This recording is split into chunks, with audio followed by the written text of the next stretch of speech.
Ang tagumpay ni Kai Sotto sa Japan B-League ay patuloy na umaalingaw na siyang nagbibigay ng pag-asa at inspirasyon sa mga Pinoy.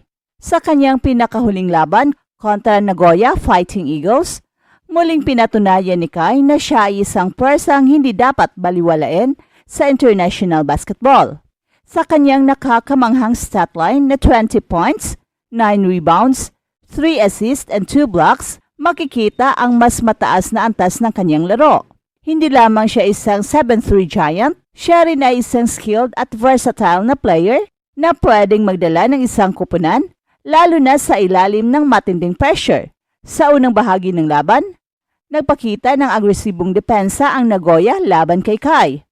Halos hindi siya nabigyan ng pagkakataong makuha ang bola sa poste at 3 defenders ang madalas na bumabantay sa kanya. Pero sa kabila ng mga hamon, napanatili pa rin ni Kai ang kanyang composure at nakahanap ng paraan para makaambag. Sa second half, unti-unti niyang nahanap ang kanyang rhythm.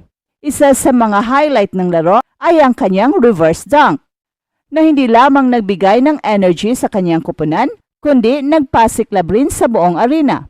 Ang kanyang ability na mag-adjust sa laro, maging sa opensa o sa depensa man, ay patunay ng kanyang basketball IQ at work ethic.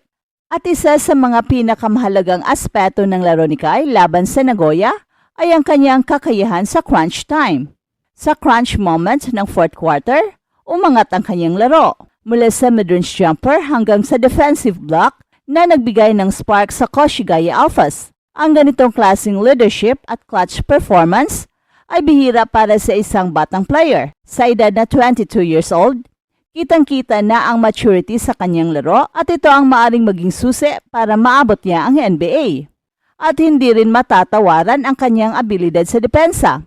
Ang kanyang 2 blocks ay nagpatunay ng kanyang presensya bilang isang rim protector. Sa kabila ng kanyang tangkad, magaan ang kanyang galaw na siyang nagbibigay sa kanya ng kalamangan laban sa mas mabibilis na kalaban.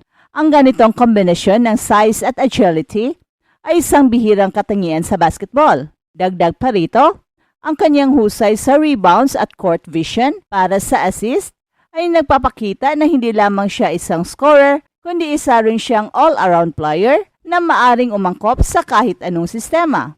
Maraming basketball analyst at fans ang naniniwala na si Kai ay handa na para sa NBA.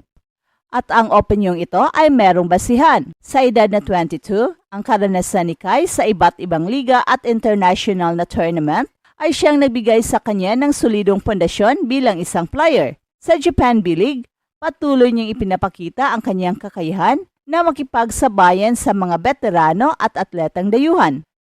Sa FIBA Asia Cup, hindi lamang siya naging pangunahing puwersa ng Gilas Pilipinas, pinatunayan din niya na kaya niya makipaglaban sa pinakamahusay na big man ng region. Ang mga opportunities na ito ay hindi lamang nagpapalawak ng kanyang skill set, kundi nagbibigay rin sa kanya ng matibay na kumpiyansa sa kanyang sarili. At sa laban kontra Nagoya Fighting Eagles, muling pinakita ni Kai ang kanyang kakayahang mag-perform sa ilalim ng pressure. Sa kabila ng higpit na depensa ng kanyang mga kalaban, nakahanap pa rin si Kai ng paraan para makaambag sa opensa at sa depensa. Ang kanyang statline na 20 points, 9 rebounds, 3 assists and 2 blocks ay sumasalamin sa kanyang all-around game. Pero higit pa sa mga numerong ito, ang kanyang kakayahang mag-adjust sa laro ay nagpapakita ng maturity sa court. Kapag napapalibutan siya ng defenders, ginagamit ni Kai ang kanyang basketball IQ upang makahanap ng tamang passing lane o gumawa ng opportunity para sa kanyang mga teammates. At hindi rin matatawaran ang papel ni Kai bilang isang leader. Bagamat isa siya sa mga pinakabata sa kanilang koponan, nagagawa niyang magbigay ng inspirasyon sa kanyang mga teammates sa pamamagitan ng kanyang steady performance at tamang mindset. Ang mga ganitong katangian ang hinahanap ng mga koponan sa NBA sa isang player.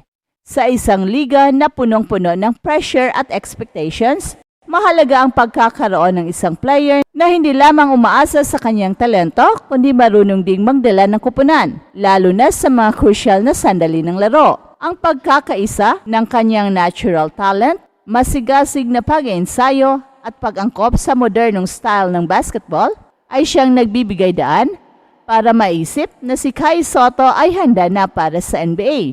Ang kanyang kakayahan sa pick and roll, shooting range at depensa ay ramdam ang kanyang presensya sa paint na siyang mahalaga sa sistema ng mga modern teams. Bukod pa rito, ang kanyang experience sa Japan B-League at FIBA ay nagbibigay sa kanya ng mas mataas na level ng kumpiyansa na makakatulong sa kanya upang magtagumpay sa NBA. Sa laban ni Kai kontra Nagoya, ay isang patunay na handa na siya na dalhin ang kanyang laro sa mas mataas na antas. Kung titingnan ang kanyang laro, kapansin-pansin ang patuloy na pag-improve ng kanyang shooting, footwork at decision-making. Ang ganitong mga katangian ang hinahanap ng mga NBA teams sa isang big man. At sa modernong basketball, ang pagkakaroon ng isang versatile center na kayang tumira mula sa labas at maglaro ng pick and roll ay napakahalaga. Ang mga ito ay mga aspeto ng laro na hawak ni Kai, kaya't hindi na nakapagtatakang mas marami ang naniniwala na ang NBA ay abot kamay na niya.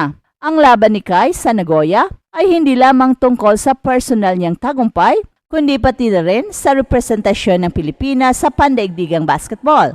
Ang kanyang laro ay siyang nagbibigay daan para makita sa buong mundo ang talento ng mga Pinoy sa basketball. Isang sports na itinuturing natin na pambansang laro. Ang bawat rebound, block at dunk na ginagawa ni Kai ay nagbibigay ng pag-asa sa mga kabataang nangangarap na makapasok sa international scene. Mahalaga ring pansinin na ang performance ni Kai ay bunga ng kanyang dedikasyon at tamang mentoring. Ang Japan B-League ay naging magandang stepping stone para sa kanya na nagbibigay sa kanya ng opportunity na mahasa ang kanyang laro laban sa mga dekalidad na kalaban. Sa bawat laro, mas nagiging halata na siya ay hindi lamang isang project player, kundi isang ganap na star in the making. Well, sa kabuuan, ang laban ni Kai kontra Nagoya ay isa na namang patunay ng kanyang walang kapantay na potensyal. Ang NBA ay hindi na isang pangarap para sa kanya. Ito ay isang paparating na realidad. Sa patuloy na suporta ng kanyang pamilya, mga fans at mga mentors, walang duda ng ating kababayan ay magiging isa sa mga Pinoy na magdadala ng ating bandila sa pinakamalaking basketball league sa mundo. Hey, hey, hey! Attention mga kapatrol! Get ready for an epic giveaway! Once Express Info hits 150k subscribers, one lucky winner will win the incredible Oppo Reno 11F 5G smartphone. Here's how to join. Step 1. Subscribe to Express Info right now. Step 2. Like this video. Then step 3. Comment anything good and positive about our idol Kai Sotto. Super easy. Just subscribe, like, and comment.